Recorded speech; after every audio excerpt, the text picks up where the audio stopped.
we've got a hypothesis that we're still working out that's supported to some degree by the relevant literature. So imagine that you're looking for a stable partner, right? So you might think, well, what do you want in a stable partner? And at least in principle, one of the things you don't want is too much mismatch between you and that person on the 5 fundamental dimensions. So for example, if you're really extroverted and you have a really introverted partner, you're going to engage in continual conflict about how much social activity the two of you should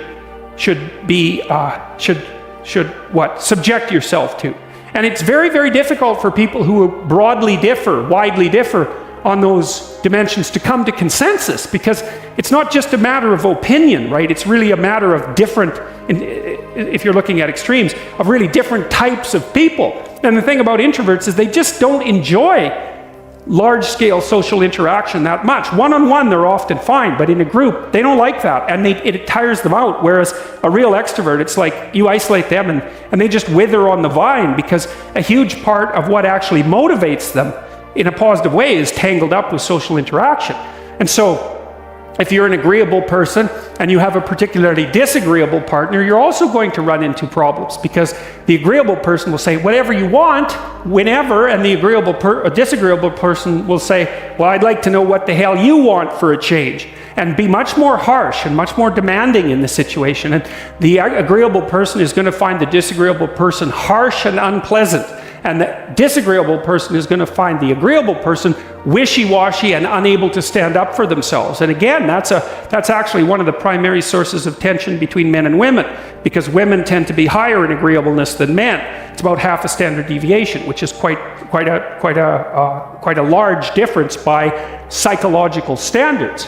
And so, what that means, I probably haven't got the statistic quite right, but I think I've got it about right. What that means fundamentally, just so you have some sense of how large an effect that is that if you have a group of men and women and you pick out random pairs, the woman is going to be more agreeable than the man 60% of the time. So that's not an overwhelming proportion, but it's reliable, and it's quite large by psychological standards. So there's the problem with agreeableness. With conscientiousness, well, if you're conscientious, you're industrious and orderly. And orderly people seem to be sensitive to disgust, which is something we'll talk about in detail later. We've had a hard time specifying exactly what makes industrious people industrious, because it's hard to come up with an animal model for that sort of thing, and there's no theoretical model.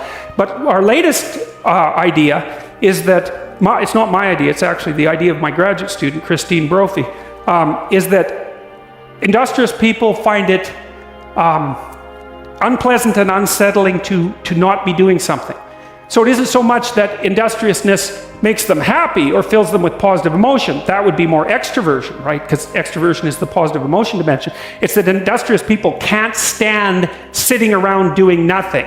And this is speculation, but human beings are obviously always engaged in the exchange of labor, especially the reciprocal exchange of labor. And you can imagine that in a community where everyone knows everyone, the people who work hard are going to be pretty irritated on a fairly chronic basis with the people who are completely unproductive.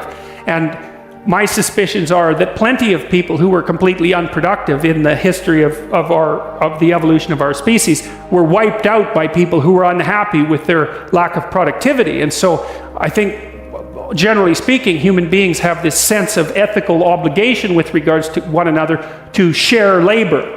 And people who are conscientious really, really feel that. So they feel bad if they're not busily working on something that's productive all the time. And so the advantage to being with someone conscientious is, well, they're going to work like mad, but the disadvantage is they're going to work like mad. So, if you're looking for a partner that you want to relax with or have fun with, or who isn't uptight, then a conscientious person is probably not a very good choice.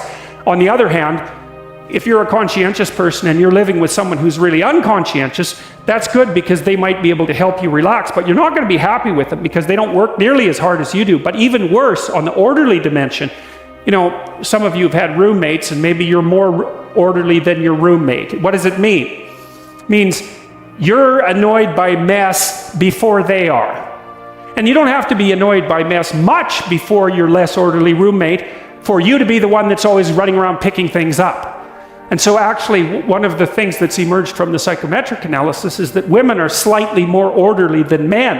And I suspect that has something to do with the, what would you call it, inequitable distribution of housework. Because even if imagine that your proclivity is to be triggered by disorder 25 seconds before your partner's. Well, you're going to end up, it doesn't take much difference for you to be the one that's always concerned about the mess first. So anyways, and so if you're a really orderly person and you live with a disorderly person, well, good luck getting along with them. They're going to regard you as like uptight and over concerned with details and unwilling to relax, that's for sure. And they're going to regard you as, well, just a bloody mess. And how can anyone possibly live with someone like you?